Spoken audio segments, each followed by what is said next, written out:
Hey everyone, I finished watching the next episode of VR Troopers Defending Darkheart Part 2. Uh, this episode picks right up where the last one left off. No preview or recap or anything, just right into it. So let's go. Ryan doesn't know what to do. Does he go save JB and Caitlin, or does he go to save Darkheart? He makes a choice to go after Darkheart first, since Professor Hart doesn't know where exactly in virtual reality JB and Caitlin are.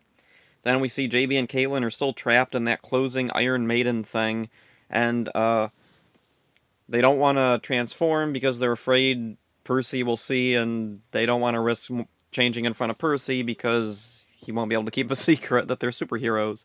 So they come up with a plan to distract him. Caitlin kisses Percy, which causes him to faint like a cartoon character. Alright. At this point in the show, I've just accepted that, yeah, Percy's the designated like cartoon slapstick character. Silly things will happen to him just because. I don't have to like it, but I accept it. So anyway, he's fainted, so they transform, they beam their way out, they like zap the wall and break out of the Iron Maiden thing. They're back in the real world. Percy wakes up and runs into a tree.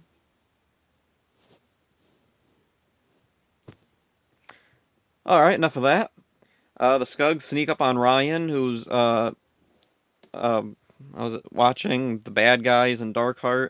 He's fighting off the Scugs, and then meanwhile, Darkheart is fighting off Grimlord's minions.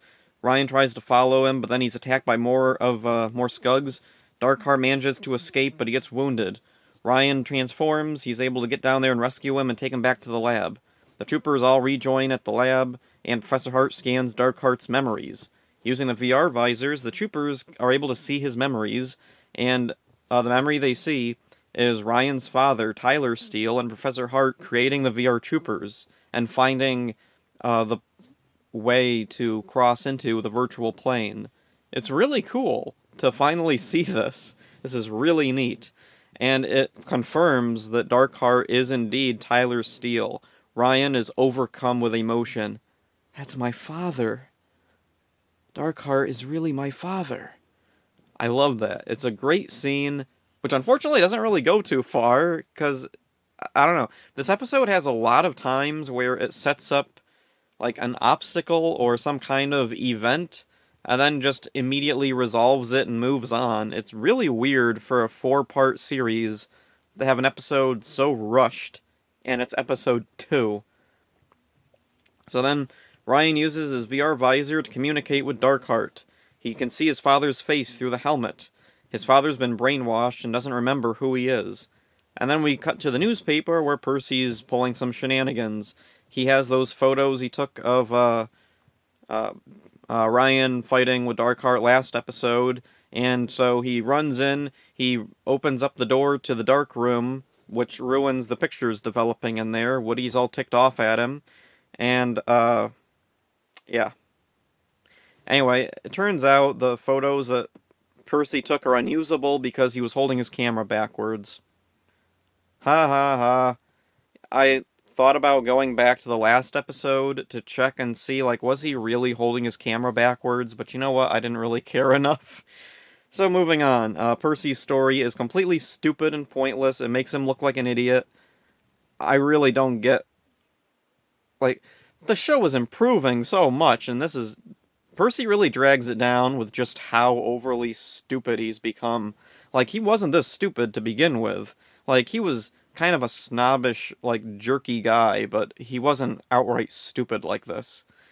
So moving on. Let's see, back at the lab, the troopers come up with the idea to transfer some of Ryan's childhood memories to Darkheart, and maybe that will restore his true identity of Tyler Steele. So it works. Tyler Steele he remembers who he is. He talks to Ryan through the virtual reality thing, but then he insists that he has to go back to virtual reality. It's his responsibility to stop Grimlord. And then, poof, he disappears. Alright. Well, anyway, Ryan decides that he's gonna track him down and find him, and JB and Caitlin stay behind to deal with Grimlord's minions who are out searching for Tyler Steele.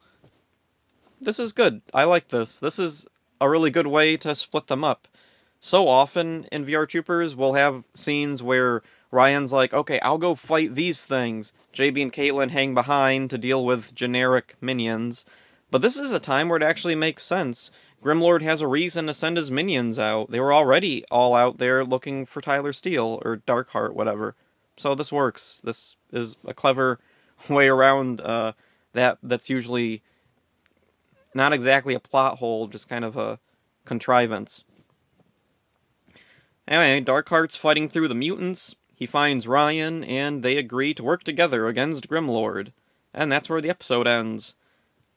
It's a good episode. It's an intense episode, but it does have its hiccups. Mainly, it's Percy weakens it. He drags everything down. I don't know why he was so necessary to include every episode. The passage of time is weird in this episode and last episode as they fiddle around with it a bit. In the last episode, Percy apparently spent the night in that tree. Okay. And this time it's Grimlord going back to virtual reality going back to normal reality just to go straight back to virtual reality.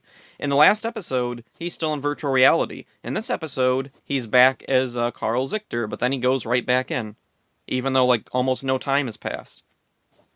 I don't know why he bothered going back and forth.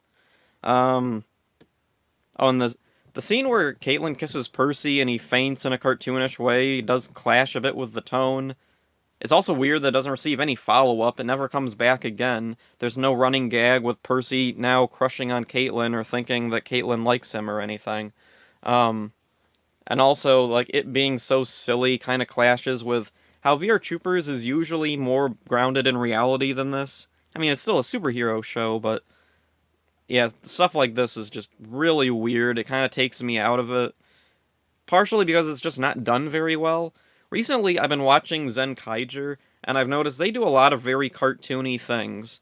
But in Sentai, the world is set up in a way that, while those scenes can be out of nowhere at times, it doesn't feel like that out of place. It's something that it works for when it happens. Here, though, it's really awkward, and I don't think they pull it off as well as they could have. Also, then there's the whole B story with Percy opening the darkroom door and ruining the developing film, and that's pretty pointless. It just serves to make Percy look dumb for some reason. Anyway, the other thing I want to talk about was the scene where they see Darkheart's memories, and they see Tyler Steele and Professor Hart first creating the VR Troopers, like just the suits, and Tyler Steele says that they need a human component, otherwise they're just robots or something. It's a really interesting scene. It's a really cool scene. I love that we finally get to see Professor Hart and Tyler Steele working together, creating the troopers, discovering virtual reality for the first time. My only problem with it is it feels way too casual. Like, it just feels like, oh, yep, that's a thing that happened. It doesn't have any, like, weight or depth to it. The music doesn't really change. I feel like just a simple change in the music to drive home, like, the importance and relevance of what's going on here would help, but they don't. It's just stuff that happens, and, like, it's fine the way they do it, but it could have been better. It's also kind of weird because it really makes me think this was based off a scene in Metalder or Spielbahn, possibly, and it comes across like if it was probably far darker and more sinister in those shows.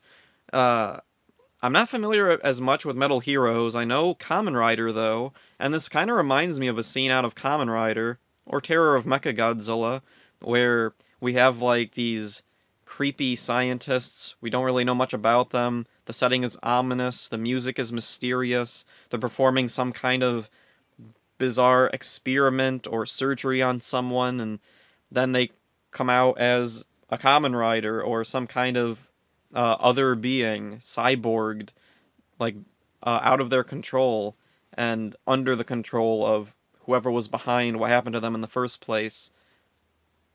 It's a really cool thing, and here I'm guessing they wouldn't want to go that way because it's a little too dark for VR Troopers, but I still feel like they could have done more with this. Maybe they could have added a touch of, like, ominous mysteriousness to drive home the, like, this is a weird thing they were doing. This was far outside the norm or whatever. I don't know what I'm even talking about.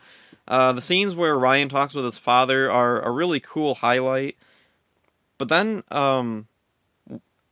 like I do like when they reunite. They're out.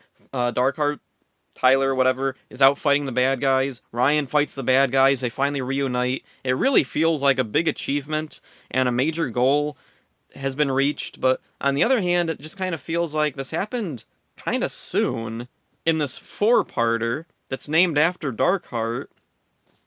Like at this point, Darkheart, does he even exist anymore? Like as an entity, he's gone. He's been supplanted by Tyler Steele. Unless he gets like re-brainwashed, which I guess could happen in the next episode, and then the next one is Ryan trying again to rescue him, failing, and uh, reassuring himself that he'll someday rescue him or something. I don't know.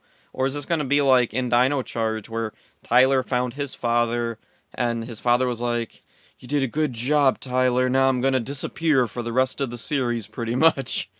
Is it going to be like that? Also, this made me remember a lot of Dino Charge, and it is kind of weird. They named the character Tyler. What was Tyler's father's name? It wasn't Ryan, was it? That might be a little too on the nose. I don't remember much about Tyler's father. He wasn't really as big of an issue or uh like a goal to reach in Dino Charge as Ryan's father is in VR Troopers. So anyway, even though Darkheart has become Tyler Steele again, he remembers who he was, he reunites with his son Ryan.